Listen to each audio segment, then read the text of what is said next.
ವೀಕ್ಷಕರಿಗೆ ನಮಸ್ಕಾರ. Welcome to my YouTube channel. Big Boss Kannada season 12ನೇ ವಾರದಲ್ಲಿ ಏನೆಲ್ಲ ಟಾಸ್ಕ್ ಕೊಟ್ಟಿದ್ರು, ಯಾರೆಲ್ಲ ಗೆದ್ರು ಅಂತ ನಿಮಗೂ ಕೂಡ ಗೊತ್ತಿದೆ. ಇನ್ನು ಈ ವಾರದ ಟಾಸ್ಕಲ್ಲಿ 5 ಜನ ಮಾತ್ರ ಸ್ಪರ್ಧಿಗಳು ಕ್ಯಾಪ್ಟನ್ಸಿ ಕಂಟೆಂಡರ್ ಆಗಿ ಆಯ್ಕೆಯಾಗಿದ್ದಾರೆ ಅಂತಲೇ ಹೇಳ್ಬೋದು.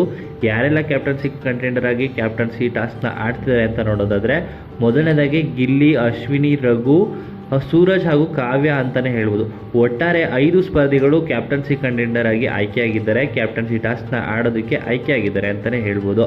ಇನ್ನು ಈ ಟಾಸ್ಕಲ್ಲಿ 2 ಹಂತ ಇದೆ ಅಂತಲೇ ಹೇಳ್ಬೋದು. 2 ಹಂತದಲ್ಲಿ ಏನೆಲ್ಲ ಆಗಿದೆ ಅಂತ ನೋಡೋದಾದರೆ, ಮೊದಲನೇ ಹಂತ ಅಂತ ನೋಡೋದಾದರೆ 5 ಸ್ಪರ್ಧಿಗಳು ಕೂಡ ಟೈರ್ ಓಡಿಸೋದ್ರ ಮೂಲಕ ಟಾಸ್ಕನ್ನು ಆಡಬೇಕು.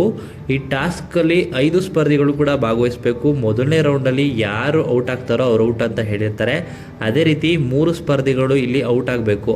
ಮೊದಲನೇ ಹಂತದಲ್ಲಿ ಅಶ್ವಿನಿ, ರಘು ಹಾಗೂ ಸೂರಜ್ 3 ಜನ ಕೂಡ ಔಟ್ ಆಗಿದ್ದಾರೆ.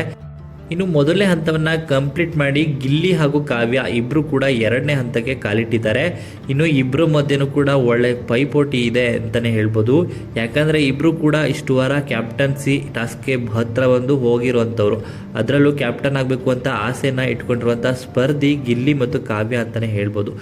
ಇಷ್ಟು ವಾರ ಬಿಗ್ ಬಾಸ್ ಮನೆಯಲ್ಲಿ ಕ್ಯಾಪ್ಟನ್ ಆಗಲೇಬೇಕು ಅಂತ ಆಸೆನ ಇಟ್ಕೊಂಡಿರುವಂಥ ಸ್ಪರ್ಧಿಗಳು ಅಂತಂದರೆ ಕಾವ್ಯ ಮತ್ತು ಗಿಲ್ಲಿ ಅಂತಲೇ ಹೇಳ್ಬೋದು. ಇಬ್ಬರು ಕೂಡ ಈಗ ಕ್ಯಾಪ್ಟನ್ಸಿ ಕಂಟೆಂಡರ್ ಆಗಿ ಆಯ್ಕೆಯಾಗಿ ಕ್ಯಾಪ್ಟನ್ಸಿ ಟಾಸ್ಕ್ನ ಆಡ್ತಾ ಇದ್ದಾರೆ. ಇನ್ನು ಕೊನೆಯ ಹಂತದಲ್ಲಿ ಕ್ಯಾಪ್ಟನ್ಸಿ ಟಾಸ್ಕಲ್ಲಿ ಗಿಲ್ಲಿ ಹಾಗೂ ಕಾವ್ಯ ಅಂತ ಬಂದರೆ ಇಬ್ಬರು ಕೂಡ ಗೆದ್ದರೆ ಖುಷಿ ಅಂತ ವೀಕ್ಷಕರು ಕೂಡ ಆಸೆಯನ್ನು ಪಟ್ಟಿದ್ದಾರೆ. ಆದರೆ ಇಲ್ಲಿ ಗಿಲ್ಲಿ ಅವರು ಕ್ಯಾಪ್ಟನ್ಸಿ ಟಾಸ್ಕಲ್ಲಿ ಗೆದ್ದು ಮುಂದಿನ ವಾರ ಅಂದರೆ 13ನೇ ವಾರಕ್ಕೆ ಕ್ಯಾಪ್ಟನ್ ಆಗಿ ಆಯ್ಕೆಯಾಗಿದ್ದಾರೆ ಅನ್ನೋ ಮಾಹಿತಿ ಇದೆ. ಇನ್ನು ಏನೆಲ್ಲ ಆಗಿದೆ, ಯಾವ ರೀತಿ ಗೆದ್ದರು ಅಂತ ಕಾದು ನೋಡಬೇಕಾಗಿರುವಂಥದ್ದು. ಹಾಗೆಯೇ ಈ ವಿಡಿಯೋ ನಿಮ್ಗೆ ಇಷ್ಟ ಆಯಿತು ಅಂದರೆ ವಿಡಿಯೋಗೆ ಲೈಕ್ ಮಾಡಿ. ಬಿಗ್ ಬಾಸ್ ಕನ್ನಡ ಸೀಸನ್ 12ರ ಮತ್ತಷ್ಟು ಹೆಚ್ಚಿನ ವಿಡಿಯೋಗಳಿಗಾಗಿ ನಮ್ಮ ಚಾನಲ್ಗೆ ಸಬ್ಸ್ಕ್ರೈಬ್ ಮಾಡಿ. ಹಾಗೆಯೇ ನಿಮ್ಮ ಪ್ರಕಾರ ಮುಂದಿನ ವಾರಕ್ಕೆ ಯಾರು ಕ್ಯಾಪ್ಟನ್ ಆಗಬೇಕಿತ್ತು ಅಂತ ನಿಮ್ಮ ಅನಿಸಿಕೆಯನ್ನು ಕಮೆಂಟ್ ಮೂಲಕ ಕಮೆಂಟ್ ಮಾಡಿ ತಿಳಿಸಿ.